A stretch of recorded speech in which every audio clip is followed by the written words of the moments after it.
Tēnā koutou katoa, ko Irihai, ko Ingarangi te whakapapa rangamai, no Kirikiriroa ahau. Ko Doran toku whānau, ko Bridget toku ingoa, tēnā tātou katoa.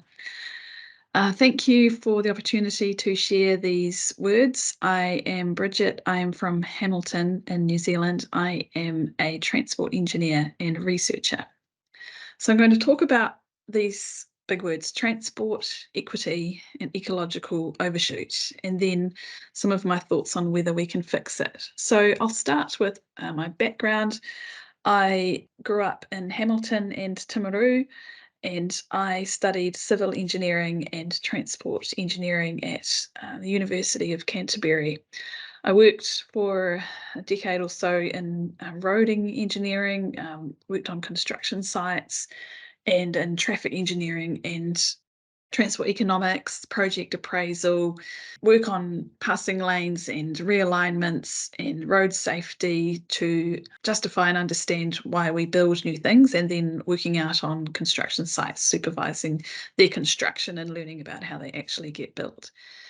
And then as I worked more in road safety, I came to be more interested in human factors and the human side of transport. And to that end, I studied psychology as part of my master's and ended up studying a doctorate in cognitive psychology. And that was in road user behaviour and specifically attention, and how drivers regulate their attention when they're driving a car. So more on that later. Here I am now, and I'm really interested in system change in transport, and this combination of transport engineering and cognitive psychology leaves me interested in how transport professionals think and behave, how they regulate their attention in their work and in their life to do good things. And part of the good things that we do in transport is trying to create a future where we survive, where humans still exist. That would be quite a good outcome for humans. So I've been learning a lot and had my eyes open in the last couple of years just to the extent of the threats facing humanity. There is all sorts of potential doom and gloom on the horizon. If you go looking for it, you'll find information about it. There are a lot of scientists and commentators and communicators explaining to us that humans are not very good at looking after their own life support system that we live on, which is planet Earth. And that is because of global warming and other threats that are the outcome of humans taking over and consuming.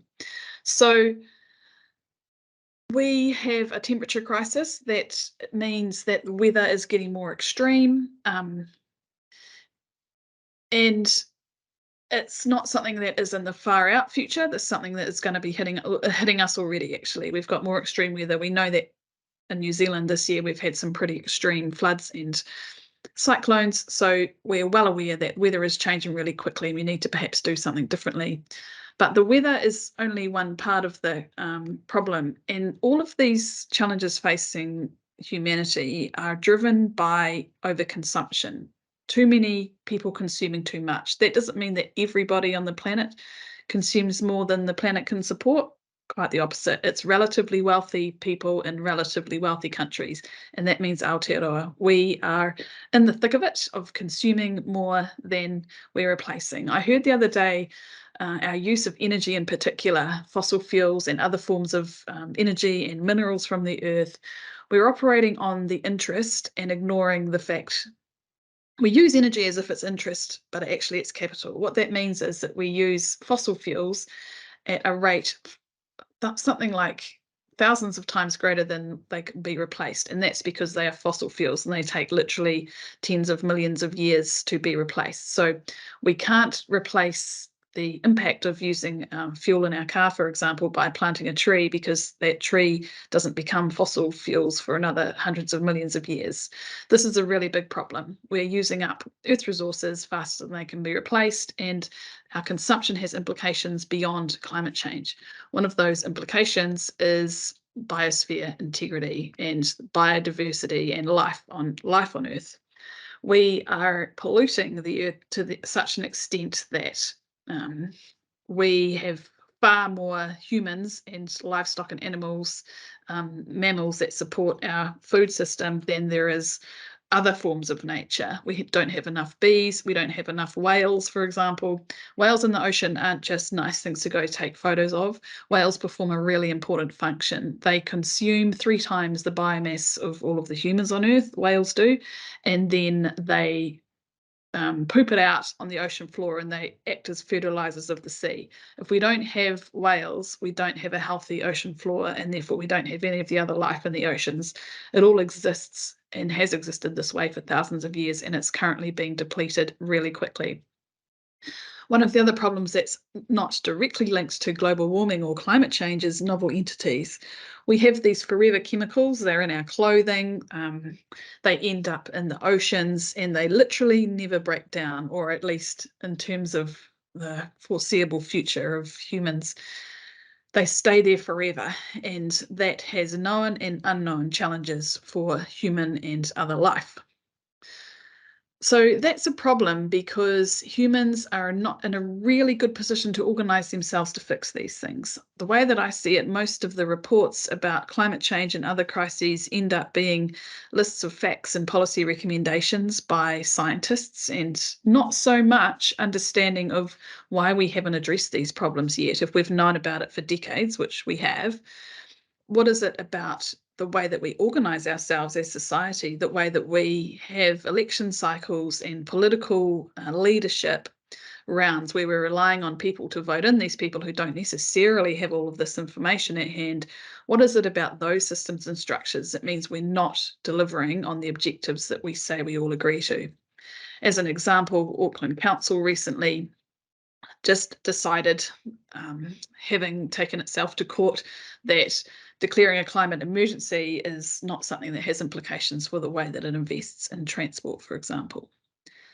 That's a really big problem, because it means that we can make all of the declarations we like and have targets and policy, but if that doesn't flow through to the way that we invest and build our cities and our society, then we're not going to achieve those things, and those problems are only going to get worse and really quickly. So when I say in this headline, humans are useless and unlikely to fix it, humans are creatures of their brains that have evolved over millennia to look after their own survival. And that was really apparent to me when I was studying my PhD, and that was about mind wandering during driving. I wanted to know what people think about when they're driving a car. And when we think about mind wandering, it sounds like the wandering is a departure from a period of focus on something. And to some extent, that's true. But when people get in a car to go to work, for example, and you ask them what they're thinking about, which I did about 800 times during my PhD, it turns out that driving a car is like this extra little thing in their brain, in their stream of consciousness. Most people wake up and they think about their day, they think about where they're going, what they're going to eat, who they're going to interact with. They get into a car. It's not like they suddenly get in the car and then they're thinking about driving for the half an hour it takes them to get to work. It's not like that at all. They get in the car and they're still thinking about their home life, their lunch, what they're going to do when they get to work. And if something happens on that drive to capture their attention, then they'll think about driving for a while. I think that a lot of people assume that it's the other way around, that you're thinking about driving, oh, there's a distraction. It's not like that. The distraction is something in the road and traffic environment that causes them to look, like brake lights, for example, or roadworks, or sometimes someone in a chicken costume, something really novel and unusual. But most of the time, people are not thinking about driving when they're driving. And most of the time, people aren't thinking about novel entities and biosphere integrity when they're working on transport projects in their day job. So this stream of consciousness, as I describe it, is formed from people's past experiences, from their nature, from their nurture. That forms like the bed of the stream of consciousness, and people have these habits of thinking that don't really change much, despite traffic engineers' best intentions putting up signs encouraging people to pay attention or to think about looking for motorbikes at intersections or whatever it is we're deciding to do. This flow of the stream of consciousness is what it is, and every driver is locked into their own stream. They're basically thinking about the goals they have in their life, and those big picture goals are firstly their survival. So that's why they do pay attention when they see brake lights in front of them, or always when they see a police car, because they don't want to get a ticket when they're driving. They don't want to crash. They don't want those consequences. So that's a really strong goal. But most of the time, they don't have to do anything about that because that goal isn't threatened. And that's how this works. So their stream of consciousness is formed of all of the comings and goings of their everyday life, usually what's happening to them that day when they left home and when they're going to work, and the life that is around that, and not so much driving. What that means is that people don't think very deeply about the greater problems of society because their stream of consciousness, their channel, is set up to serve themselves and their own immediate interests and their family and their close friends. And beyond that, most people don't go there very often. So I've created this kind of chart to explain how I think that works. Most people don't care very deeply about the deeper problems of the world. That's not because they're bad people. It's just because they've never had cause to think that deeply about stuff because they're just getting by, living their life, being good people. They don't care that much and they don't understand it that much. So they're robots kind of on autopilot in terms of these higher order things that we might think about. A lot of people who might be listening to this talk, for example, care a bit more about the status of the world, and they therefore have read a lot about it, or they have sought people out who care about it and have discussions about that. And those people are who I call the thinkers and the dreamers. And they sometimes get quite frustrated because they wonder why other people aren't up in this quadrant with them. Whereas other people, they just don't think that deeply or understand the problems with the same urgency. So they're operating back in the robot space. People who understand things a lot and have the smarts and the education, but don't care very much about it, are what I call super chickens. And we'll get to them a little bit later. What this means is that for people who don't think too deeply about things, it's easy to try and protect the status quo, because if things are as they have always been, then that doesn't require us to put in that effort of thinking more deeply. People are trying to conserve their energy, and that includes how much energy they spend thinking about how they're living their everyday life and how they're writing their transport policy and doing their project appraisals. Everything in their day-to-day life and in their working life should be as routine as possible because that requires the least energy. So it's quite tempting to substitute electric cars into that model because they're still cars and we can still work as professionals providing all the roads and parking and infrastructure that we always have, switch out the power source, energy source for those vehicles, happy days. The problem with electric cars is that they're still cars and they carry a lot of problems with the way that we've designed our cities, this overconsumption that I spoke of in the first place, that we perpetuate this car-centric planning, which takes a lot of asphalt, concrete, minerals, land that we could be using to feed ourselves. It's just a really inefficient way to move people around as in a multi-ton vehicle. But if we keep doing that, then we're deluding ourselves that we're going to solve climate change, let alone all of the other problems that overconsumption is causing. So we'd come to the part of this talk where I say, what do I think we should do about those things? And there are some things that I think we should stop doing. And one of those is, I think, a very powerful lever in the transport planning and engineering world, which is using traffic volumes to define network performance, to use that as a kind of substitute for gross domestic product, as if that's something that is the outcome we're seeking for its own sake.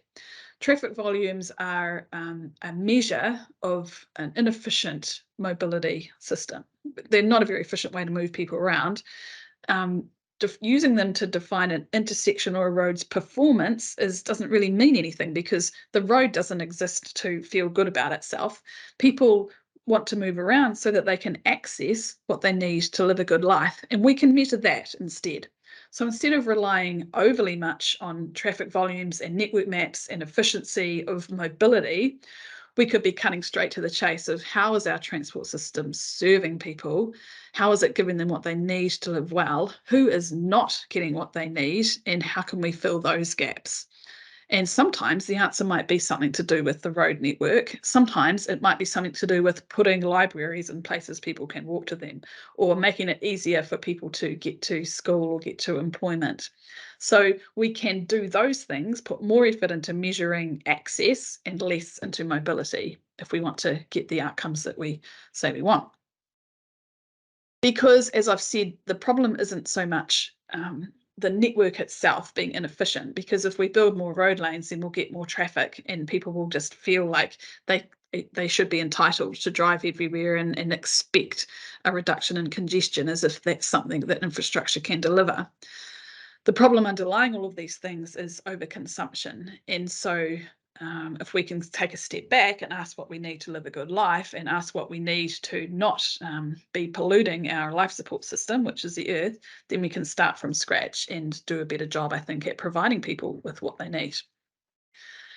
So I said that I'd talk about super chickens. Now, these in my quadrant are people who have a good, deep, systemic understanding of challenges and problems, but not very much care because they're self-centered. So what does that mean? Well, there was a study by William Muir at Purdue University a couple of decades ago, I think, and he studied the egg-laying performance of chickens.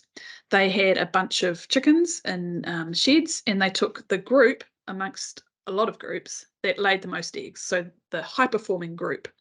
And then from the remaining chickens, they took the individual chickens from several groups that laid the most eggs. They were called the super chickens. So the ones that churned out all of the eggs and they're super high performing chickens, and they put them in their own super chicken group. So you had a really good group and a bunch of super chickens, a super chicken group. They bred both of those groups for a few generations to see at the end of it which group produced the most eggs overall. And what they found at the end of those few generations was that not only was the group, the high-performing group, laying more eggs, but the super chicken group had pecked most of each other to death. They weren't even all alive in as bigger numbers as they started out from, because super chickens lay a lot of eggs because they're bullies and kind of psychopathic, and they will climb over literally other chickens to be superior, to be alpha, to be high-performing. And I think that happens in the corporate world as well. We have people who are out for their own interests, and so long as they are in a group, they stay there because they are bullies, and they will manipulate the system to get what they need out of it for themselves. And I don't think we can necessarily change the way that we organise ourselves as a society to get rid of super chickens, because it's not really as black and white as my nice 4-quadrant graph would suggest. People have different amounts of selfishness and community-centric traits in their heads. Everybody has good in them. So what we can do then is double down on the community outcomes that we all know we want. So connect with people in our community, which is our professional community. So find the people who get what we're about in terms of getting good community outcomes that don't cost us the planet that we live on. Connect with those people and focus on access instead of mobility, connecting people to the activities that make a good life. Let the super chickens do their thing. I'm not out to bring down the regime or anything like that, because in the short term, that doesn't feel as useful or promising as just doing good regardless. Focusing on what we know does good, connecting with others in our professional community that do that good, and connecting also to our actual communities where we live. So making for resilient places and neighbourhoods, so that if this big capitalist society faces unprecedented challenges and crashes, and we can't, it becomes like lockdown times 1,000. We have another pandemic, we have financial crises, things don't work the way they used to anymore, we have storms and wild weather. Then it would be good if there are people amongst us who know how to promote access, especially local access, in efficient ways that don't rely on too much energy. And I feel like people here listening to this are the doers and the shakers and the thinkers and the dreamers. I think we can work together to just gradually define what we mean by community and what access means within those communities. We can frame our plans with different questions. And I really do think that focusing on access instead of mobility, instead of traffic networks and performance of individual road links, is a really powerful way to bring more people into that good work, to focusing on what our communities need to live good lives, who is and isn't getting what they need, rather than making some car journeys faster, make all access possible, make it possible that people get to the doctor or get to the hospital, and transport isn't a barrier to that challenge. These kinds of questions, which are different from what we might have focused on in the past in the transport sector. And people who make investment decisions about these kind of things sometimes respond to stories and sometimes to statistics. We can use different statistics. This map, for example, is just a map of census age data. So it's the proportion of people, quite an old map now, in Hamilton who are over 65 years of age. If we use that kind of question, or we use household access to a motor vehicle, we use proportion of people in the community who have difficulty walking, all of that is publicly available information on Statistics New Zealand website. And if you just communicate that in a pretty map, then suddenly that becomes a way that we can prioritise investment and start to ask different questions. So I'm a real strong advocate of talking across different sectors. If we can connect with people who work in the health sector, especially the social development sector. I once interviewed somebody from Salvation Army for a project about equity in Auckland's transport system. And they talked about the stigma associated with taking a food parcel on a bus. That's not something that's commonly talked about at civil engineering school, but it is super essential if we're starting to talk about what people need to live a good life. They need food, they need healthcare, they need social interaction.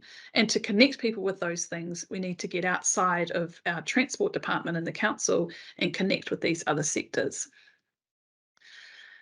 And within that, it doesn't mean we have to change the way that we deliver all of this work overnight. We can propose fancy worded things like inclusion and equity audit, where we can bring in these questions, bring in the maps and the data that goes straight to the guts of who is and isn't participating, so that we can massage the investment towards things that we know will help. And then we can measure the outcome to find out, did more people get to the doctor? Did more people have the social interaction that we know can prevent loneliness and dementia and all sorts of other poor health outcomes?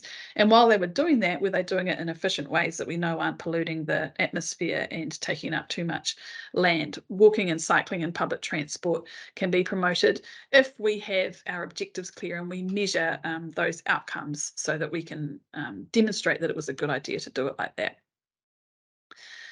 This talk, when I presented it in Wellington, was sponsored and supported by the Transportation Group of Engineering New Zealand. And I encourage you all to go to this transportationgroup.nz website and sign up as a member. It's pretty cheap, cost effective.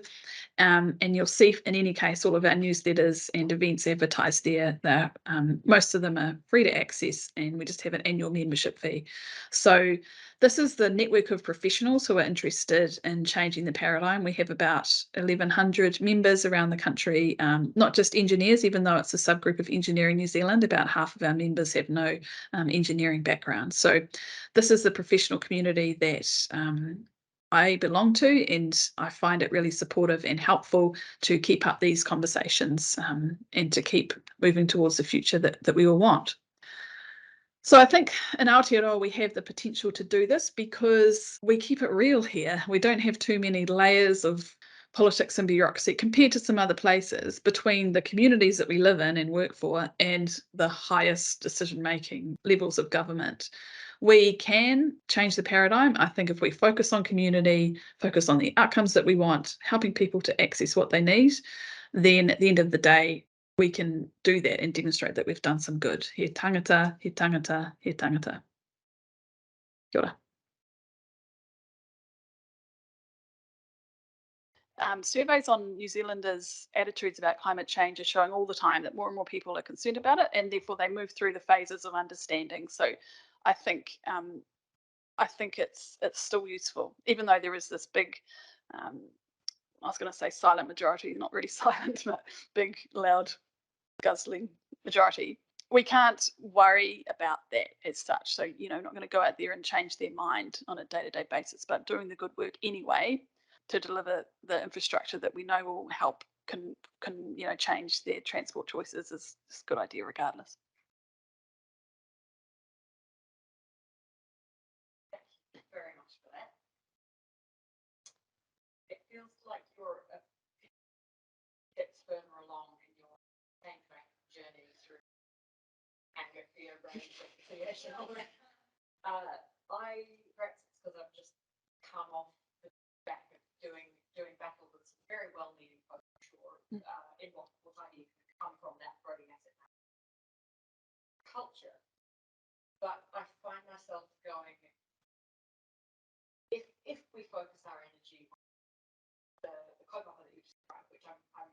intellectually I'm convinced that's the right way to go, but my heart's like, if we focus on that kaupapa and the ground up, essentially, a more ground up bonds of love based way to shape our cities. Yet we are ignoring the super and dealing with the crime. As I think you did. I did. Are we going to make enough change given that the super still wielding orders of magnitude more funding, having orders of magnitude more physical shape? Yep, so Isabella's question is, what's the point? Because super chickens are still running the show. To which I say, yeah, that's why I bought a house in Timaru. I can go and move down there and get my own chickens. I think there's a lot of talk about this in circles amongst people who are aware of the scale of the challenges facing humanity, and that's where those podcasts and things can help as well. There's eco anxiety is a real thing, planetary anxiety. The reason that I have faith is because I think this well-named podcast, The Great Simplification, it's either going to come and we're going to guide gently ourselves into it, or it's going to be forced upon us in some kind of financial or biological crisis or something. So this is what I mean about, well, we might as well do it like this anyway, because if that change is coming to us, I don't think we're going to be sitting here in 30 years' time and be governed the same way we're governed, with the same, 3-year regional land transport plan in Waka Kotahi, building highways to Tuika. Yeah. So I feel like I'm just waiting for it all to be stirred up and changed. That's my kind of optimism, is that it's not going to be like that forever. And even if it is, I kind of think in Aotearoa, if we've got a chance to daylight this stuff, like there's been stuff, Guy Nesman has been talking about lobbyists in New Zealand. Everyone's like, what? We don't have corruption in New Zealand. What are you talking about? It's becoming a lot more well known that that it's not all rosy, long white clouds here. So I feel like maybe there is an opportunity, maybe I'm, too rose tinted, but maybe there is an opportunity to highlight some of these nefarious levers and maybe change them, and maybe put some fire some super chickens and install different people in governance that have different ways. I mean, we've got examples. Like I was just saying to Freda, I think Ashley Bloomfield's an example. He's not super chicken. I don't think he cares about ego and power and golf days necessarily. There are great people in New Zealand in leadership. We should promote them while we're doing all this as well, and highlight their achievements and their strength and boldness to be leading the way they are. So I think regardless of what's happening, you need to find the mahi that gives you a personal reason to get out of bed and keep doing it. And for me, this is where it's at the moment. So how do we bridge the gap between the evidence and the kind of state of the world in terms of what's happening to us and New Zealanders' own understanding or misunderstanding, and the mismatch between people thinking that we're clean, green and everything's sweet because I drive an electric car, versus the scale of the challenge. Like, I have this laugh with my brother about this because he's fully on board with everything I say, but he works for a freight logistics company and he's got a company SUV, but he says it's okay because I put it in eco mode. And he said when he got the car, the guy at the car sales yard said, we literally don't know what eco mode is, except it lights up a little green leaf, literally. So that's where we are. But again, I think the answer is the same. I think the more and more people are coming on board all the time and understanding these things. And I think the more of us here can go into our networks and have these kinds of conversations. Like, why not go to the institutes of directors, the chambers of commerce, the business associations, and talk about this stuff? Like, people, it can be pretty plain kind of science around it. And as long as, I think the trick is, as long as you give people something to do at the end of it, something to focus on that they can tangibly do in their own workplace, rather than just dumping a bunch of doom on them and saying it's all your fault. And then they literally have to go get back in their SUV at the end of it. Give them something tangible to do. So this question is, where do we get bipartisanship so that investment is strong enough to survive those political whims of super chickens coming and going? I don't know. That's really hard, and that's why I'm not in politics. I would find that really, really hard to be shot down by an articulate moron.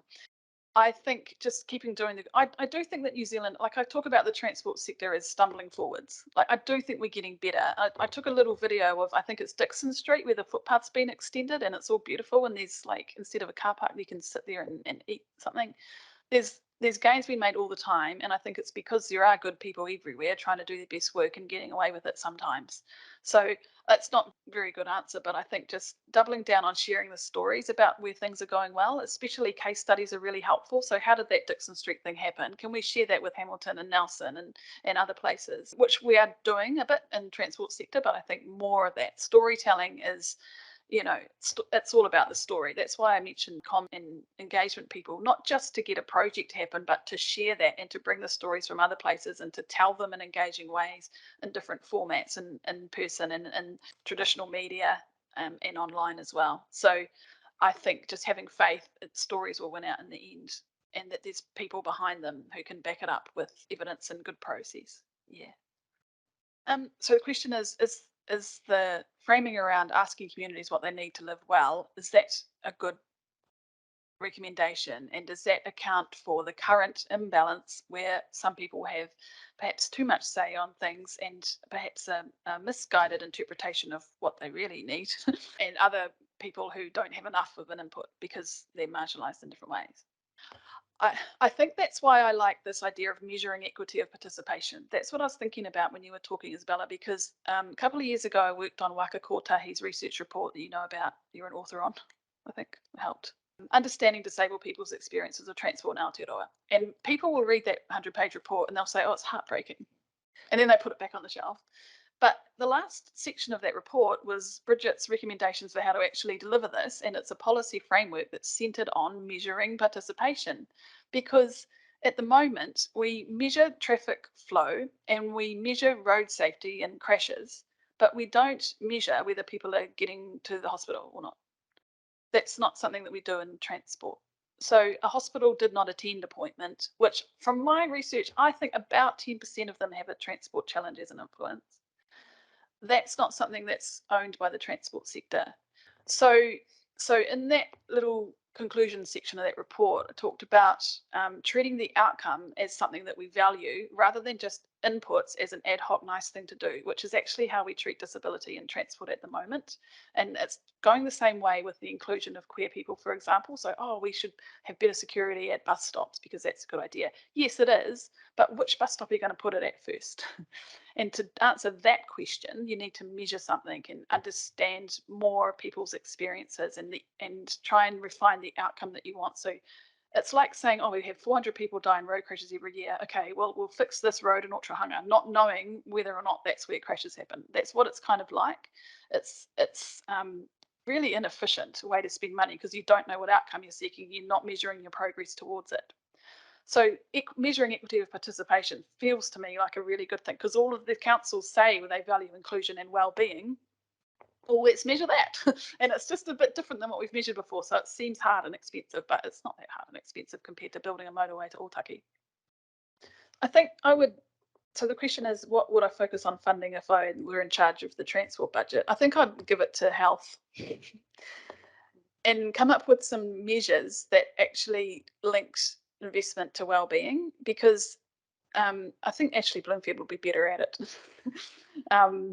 He's a population health person now. So health and social development, actually, because we talk about being an egalitarian country where everyone has equal opportunity, but we all know that that's not true. So as a baseline, let's start with the people who need the most things. That's what I would do. And to do that, I think we need to understand the health sector, because that's the crisis point of people having difficulty in their life, and the Ministry for Social Development, because they know all of these disconnects and gaps in the system that we think works well, because we speak the language of transport engineering, but not everybody does, apparently. So I think that's what I'd do, really shake it up and say, we're not going to we can have a road asset management budget and have a roads department or roads board like the old days that literally maintain the road network, because we still need that.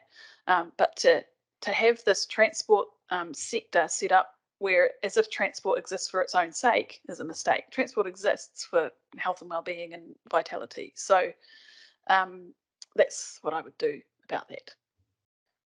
What about partnering and supporting car sharing companies as a baby step to helping residents feel comfortable with not needing a car just in case? Yeah, sure. So this question is about, is supporting car sharing companies a good idea? Absolutely it is. And that's something that we recommend. A lot of my work with MRCagney colleagues is absolutely about that. again, I'm not an anti-car idealist, but I wish it wasn't my only choice. And so to give more people that choice on a transition to bigger and better options would be a great idea, and I support that a lot. The only car parks we need are mobility car parks and car share car parks. So I've got another question from Warwick Isaacson. What would sustainable access look like that would provide equity and perpetuity for a quarter of the population that lives with a long-term disability? And what would the benefits of this kind of work be for the remainder of the population? So the problem is that I can't answer that question about what access looks like for disabled people because we don't measure what they're doing right now. So I don't know. We talked in that research about counting trips not made. And that's a super powerful thing that transport and councils can do to find out this question. What do you need to live a good life? Is there a trip that you didn't make in the last week because of a transport problem? And we asked that question of disabled people, and 36% said, yeah, there was. The transport wasn't affordable. It just wasn't there at all. It wasn't available. I had to miss an appointment, or I couldn't go to my child's school event or whatever. So collecting a whole lot more of that data. What are you missing out on because transport's not working for you? That daylights a whole lot of things that a lot of us who have more privilege never have to think about because we've got backup options. If I really didn't want to bike to the train station today, I could have got a taxi or an Uber or found someone to drive me, but not everybody has those choices. And I think the more data we collect about those, the more we'll highlight the real urgency and seriousness of the lack of the transport disadvantage and transport poverty that we have. And I think even Ford Ranger men would, understand that these are real issues and challenges. They just don't realise, I think, the extent of the problem at the moment. What is my view on the usefulness of VKT target setting, that's vehicle kilometres travelled, for Tier 1 urban areas that councils will have to deliver on? So I've been involved in a little bit of this work, sort of, on the fringe, informing how we go about reducing vehicle kilometres travelled. The usefulness of the target itself is not that useful because it's not a very ambitious target, right? Like at the moment, they're aiming to reduce vehicle kilometres travelled by 1% by 2035, so that's not very big. But I think it's certainly useful to set a target and to have that as a part of the paradigm shift towards not assuming perpetual growth. When I started working as a traffic engineer, there was literally an assumption made when you're doing an economic appraisal of a transport project that traffic will grow 3% a year every year forever. And that's what we base all our investment decisions on, which is why we keep building more passing lanes and winding roads and everything. And I remember in about 2007, it didn't grow because we got the graphs. It didn't grow, and I said, "Oh, maybe it's not going to grow." And one of my colleagues said, "Oh no, there'll just be a blip." So there's this really innate assumption amongst traffic engineering community that it will grow. And I think the usefulness of that target is saying it doesn't have to. We can still move people, increasing numbers of people. People can still access what they need to live a good life without traffic volumes growing in perpetuity. So I think it is useful. It needs a lot of work to action it. There's a question here. Something that's challenging for us as an inner city residents group in Wellington is engaging residents via mail drops. We can't get past the security on the apartment building front door, and it'll cost a lot to pay New Zealand Post. Not a problem if your suburbs have, but a barrier for engaging with the community living in apartment buildings. I'm not an expert on engaging with people living in apartment buildings, which is why I recommend that we do more work with comms and engagement people. But I mean, there are multiple ways beyond physical mail to engage with everybody in places where we live nowadays. So I would be working with the professionals on that and asking them what to do about it. Questions? Is there any other questions? Thank you all online people. Feel free to email me if you're curious about chickens or whatever, because I like talking about that stuff, obviously. It's been really wonderful to have such a good audience, and thanks very much. Thank you.